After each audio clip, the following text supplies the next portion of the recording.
Oke, bismillahirrahmanirrahim. Assalamualaikum warahmatullahi wabarakatuh. Sebelumnya, perkenalkan nama saya Danda Anugrah RZ dari Prodi Teknik Informatika dengan NIM TIF 231018. Izinkan saya menjelaskan terkait mata kuliah hardware dan software yang berjudul kartu jaringan. Kartu jaringan pintu gerbang jaringan. Kartu jaringan atau NIC (Network Interface Card) adalah komponen penting memungkinkan komputer terhubung ke jaringan, baik jaringan lokal, LAN, atau internet. Tanpa kartu jaringan, komputer tidak dapat berkomunikasi dengan perangkat lain atau mengakses internet. Segitu pentingnya kartu jaringan dalam dalam jaringan atau berkomunikasi antar perangkat lainnya. Nah, fungsi dari kartu jaringan. Di sini saya akan menjelaskan fungsinya. Fungsinya itu ada 4. Kartu jaringan berfungsi sebagai penghubung antar komputer dengan jaringan. NIC menerima dan mengirim data dalam bentuk sinyal digital melalui kabel jaringan dan atau sinyal nirkabel. Yang pertama, komunikasi jaringan, memfasilitasi komunikasi data antar perangkat dalam jaringan. Yang kedua itu akses internet, memungkinkan komputer untuk terhubung ke internet, mengakses sumber daya online. Yang ketiga, transfer data, menangani proses pengiriman dan penerimaan data dari dan ke jaringan. Yang keempat itu identifikasi jaringan. Setiap kartu jaringan memiliki alamat MAC, MIC untuk MIC unik yang digunakan untuk mengidentifikasi perangkat dalam jaringan.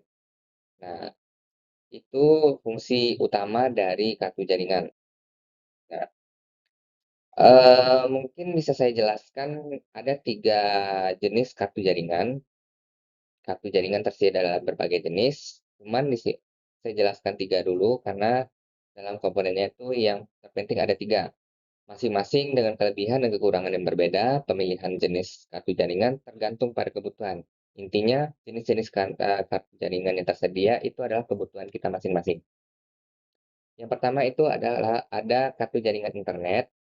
Terpasang langsung ke slot motherboard, umumnya melalui PCIe atau PCI, memiliki performa yang lebih tinggi dan biasanya harganya lebih mahal. Nah, kelebihan dari kartu jaringan internal. Yang kedua itu kartu jaringan eksternal, biasanya itu terhubung secara terpisah, terhubung ke komputer melalui port USB.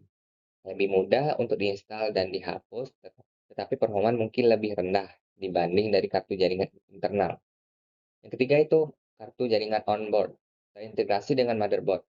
Harganya lebih terjangkau, tetapi performa lebih rendah dibanding dengan kartu jaringan internal dan kartu eksternal yang tadi saya sebutkan sebelumnya. Intinya gitu. Nah, mungkin bisa saya jelaskan spesifikasi dari kartu jaringan. Spesifikasi kartu jaringan penting untuk dipertimbangkan karena mempengaruhi kinerja dan kompatibilitas jaringan.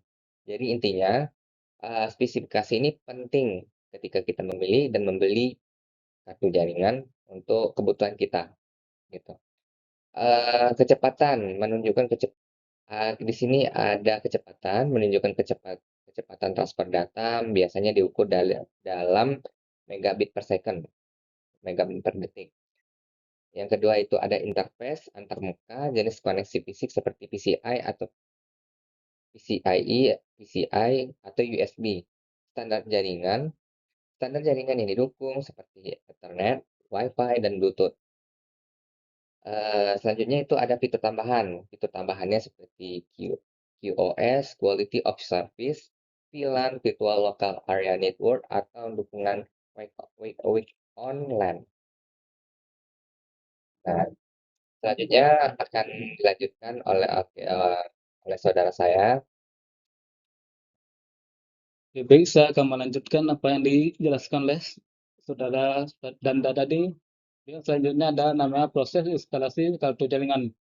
Proses instalasi kartu jaringan relatif mudah, tetapi pastikan untuk mengikuti petunjuk dan prosedur yang benar untuk menghindari kerusakan pada komputer atau kartu jaringan. Oke, baik, yang pertama ada pembukaan casing komputer. Itulah buka casing komputer dan hati-hati. Dua, penempatan kartu jaringan. Pasang kartu jaringan ke slot yang kompatibel dan motherboard. Pada motherboard, selanjutnya ada pemasangan driver, start driver kartu jaringan yang sesuai dari situs web produsen. Yang keempat ada pengaturan jaringan, yaitu adalah konfigurasi pengaturan jaringan sesuai dengan kebutuhan. Selanjutnya ada namanya konfigurasi kartu jaringan, yaitu adalah setelah terinstall kartu jaringan perlu dikonfigurasi untuk berfungsi dengan benar.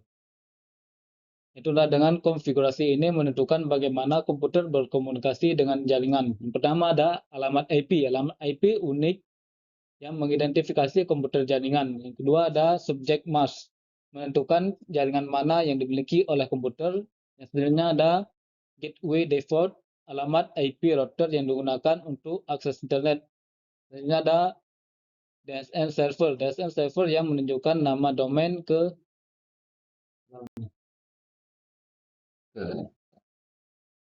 Selanjutnya ada troubleshooting kartu jaringan, yaitu adalah masalah pada kartu jaringan dapat menyebabkan koneksi jaringan terputus atau kinerja jaringan yang buruk.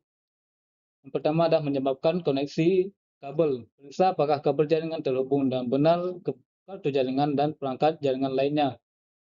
Ini adalah driver. Pastikan driver kartu jaringan terbaru sudah terinstall dan berfungsi dengan baik. Ini adalah pengaturan jaringan. Periksa pengaturan jaringan seperti alamat IP, subnet mask, dan gateway default. Adalah firmware dapat menyebabkan koneksi jaringan, pengaturan, dan lain-lain.